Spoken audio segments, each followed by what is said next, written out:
Well,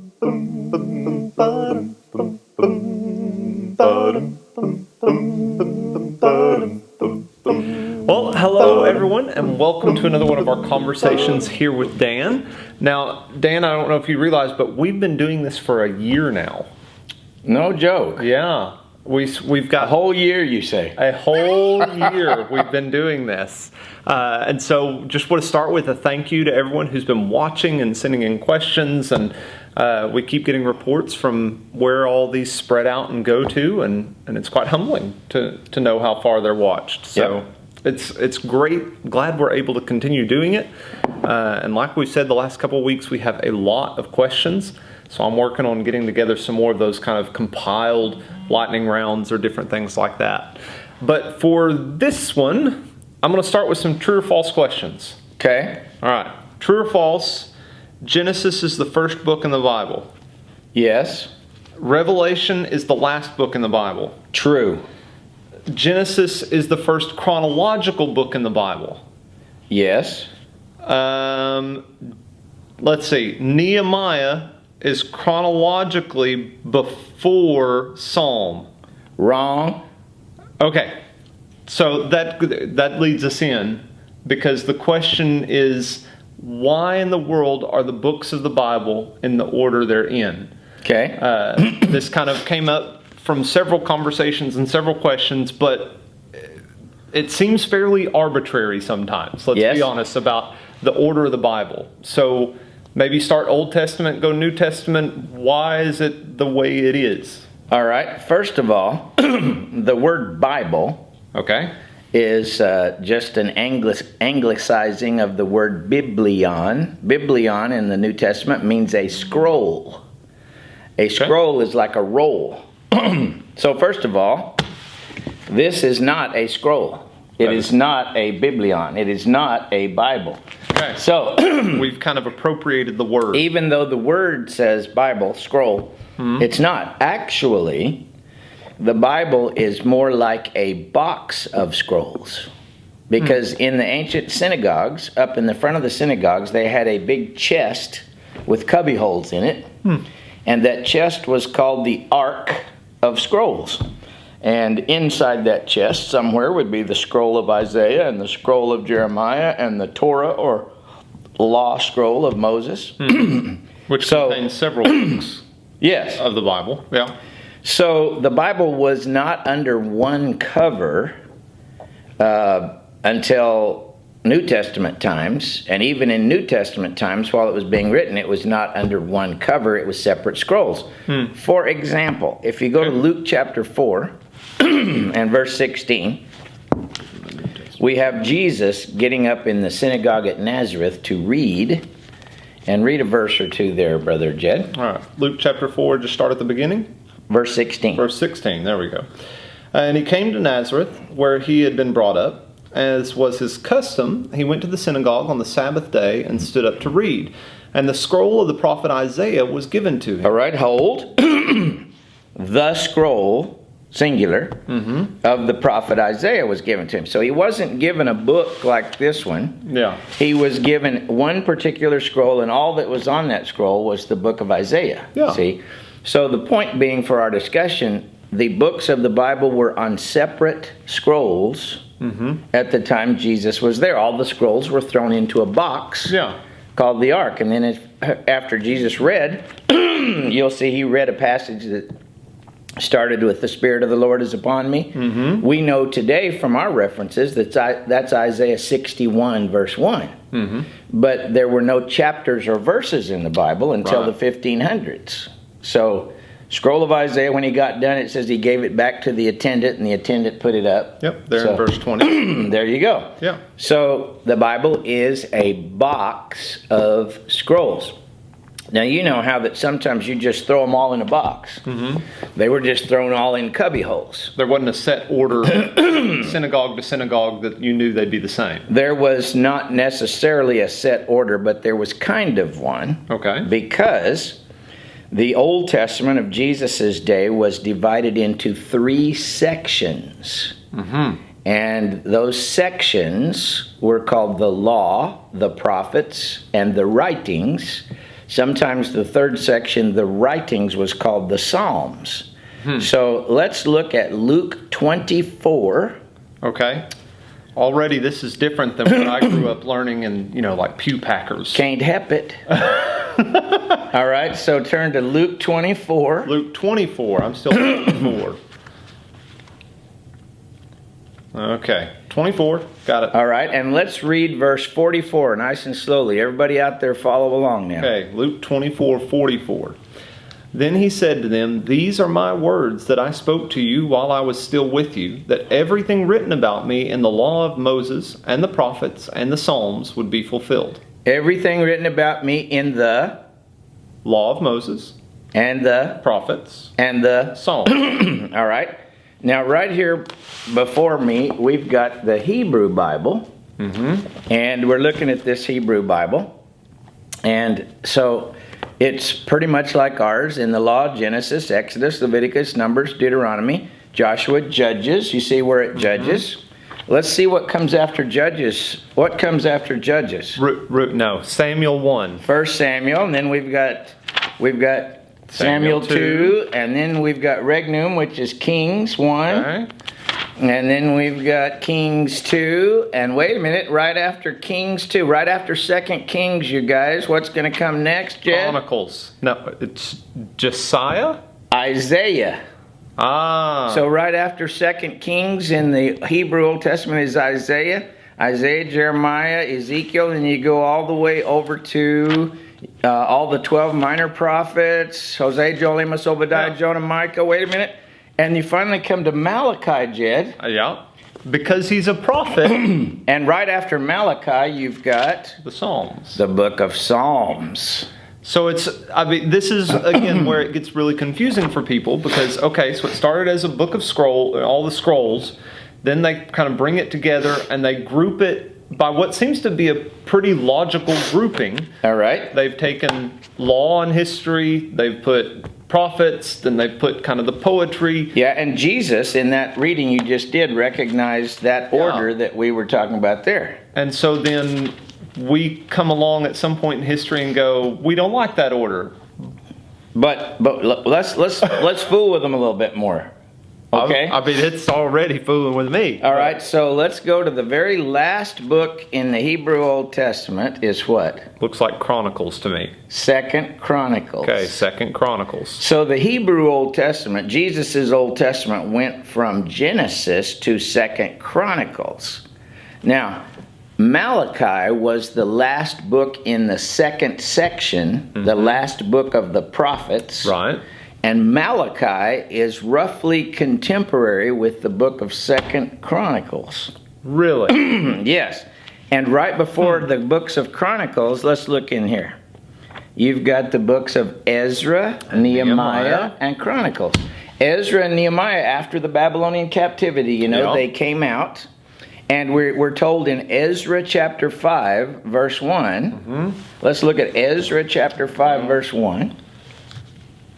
Ezra, which is after 2 Chronicles in our current Bible. Yeah, but it's not in the Hebrew Bible. Not in the Hebrew Bible. So you've got Ezra chapter 5. Chapter 5. And verse 1. Verse 1. Now the let me speak correctly. Now the prophets Haggai and Zechariah, the son of Iddo, prophesied to the Jews who were in Judah and Jerusalem. All right, wait a minute now. So at the very end of the section called the prophets, you've got Haggai, Zechariah, and Malachi. At the end of the section called the writings, you've got Ezra, Nehemiah, and Chronicles. See? So if you parallel the end of those two sections, you've got Haggai and Zechariah and Ezra and Nehemiah at the same point in time. See? So they're almost doing a chronological order of things. Yes. But in the Hebrew categorical, Bible. Chronological. First the prophets in chronology. Yeah. And then some of these other writings chronologically. Yeah. All right. So to someone like me that likes to see things fit together, that's making sense to me. It makes more sense, doesn't it? Yeah. But still, the matter of the order of the books was something that human beings did. They grouped them together based on when they were written and the chronology of things and the type of literature it was. The The more poetic type books are grouped into a section at the end. Right. You know? So remember this, if you're out there, that Jesus' Bible was the law, the prophets, and the writings, or it was sometimes called the law, the prophets, and the Psalms. All right? Now, in the New Testament times, it's sort of like if you go into Jed's office, Jed is very organized. I'm not going to say those 3 letters. I'm just going to say organized. There we go. I like that. All right, so he's very organized, and everything in his office is put in a certain place because he likes to organize his stuff. My office, on the other hand, it's not. It's not. And I just throw my books up there, and there might be in some broad general categories, but I just throw them up there, and they're usually my desk is piled high with books and stuff like that. So really the order of the books of the Bible is just about how people threw them on a shelf. All of them are the holy books. They're all the divine books of the inspired canon of Scripture. Right. But in various ages of time, people just chunked them up on a shelf in sometimes pretty arbitrary orders. Yeah. For example, we've got Matthew, Mark, Luke, and John together because they're all Gospels. Sure. They all tell the story of Jesus and his birth and ministry and death and miracles, resurrection, all that stuff. But it's interesting that we've got Matthew, Mark, Luke, John, and Acts because Luke wrote Luke, and then he picked up another hunk of paper and he started writing Acts. Acts. And if you read Luke 1 through 4 and Acts 1, you'll see that he wrote Luke to Theophilus, and then he said, starting in Acts 1, my first book, O Theophilus, I did according to all that Jesus began to do and to teach until the day that he was taken up, and then he just takes off with volume 2. Right. So it would make a whole lot more sense to me if we put Matthew, Mark, and John, and then we put Luke and Acts right next to each other. Because they're volume 1 and volume 2 of the same work. Yeah. Doesn't that make sense to you? Absolutely. Okay. And so don't get the impression that the books of the New Testament are necessarily in chronological order, because they're not. No. If anyone's ever picked up a chronological Bible, you'll find the passages are, you mix and match the different letters and the pieces. And that's right. Yeah. That's right. So you have to find the chronology by reading the history. Now, everybody listen carefully to this one. This is where you get your pencil out and you write stuff down. We won't do a quiz at the end, we promise. If you want to read the story, just the story of the Old Testament, then you want to read Genesis, Exodus, Numbers, Joshua, Judges, Samuel, Kings, Ezra, Nehemiah, and Chronicles. If you read just those books, Genesis, Exodus, Numbers, Joshua, Judges, Samuel, Kings, you could throw a little Daniel in there, Ezra, Nehemiah, Chronicles. You will have the story, the historical storyline of the Old Testament if you read just those books. Yep. Then if you'll read Luke and Acts, you'll basically have the storyline of the New Testament. Yeah. Okay? So it really helps if you will read the storyline, and then in your own mind you can figure out how to fit the other books along that storyline. Right. For example, if you're in 2 Kings and you're reading in there about Isaiah, you could probably go to the book of Isaiah. then you could, or if you're reading about Jeremiah in there, or if you're reading about one of the other prophets in there, and if you're in Ezra 5 and you're reading about Haggai and Zechariah, well, you can stick them right in there. And so that's kind of the way that you do as far as stacking the other books up. So if there wasn't anything like, the Word of God is inspired writing, but there's not an inspired order, so to say, Instead, there are certain cases where there is. Okay. In other words, there are certain books like the Pentateuch that obviously one book follows another. And they've been that way. Right. Well, it's not just the order, it's the content of the book. Because at the end of Genesis, you've got Jacob and his sons down to Egypt, and then Exodus starts out, these are the names of those that came down to Egypt, and it's obviously picking up right where it left off. Yeah. So those are naturally sequential, and you can see that. Sure. But other than that, it's just strictly human.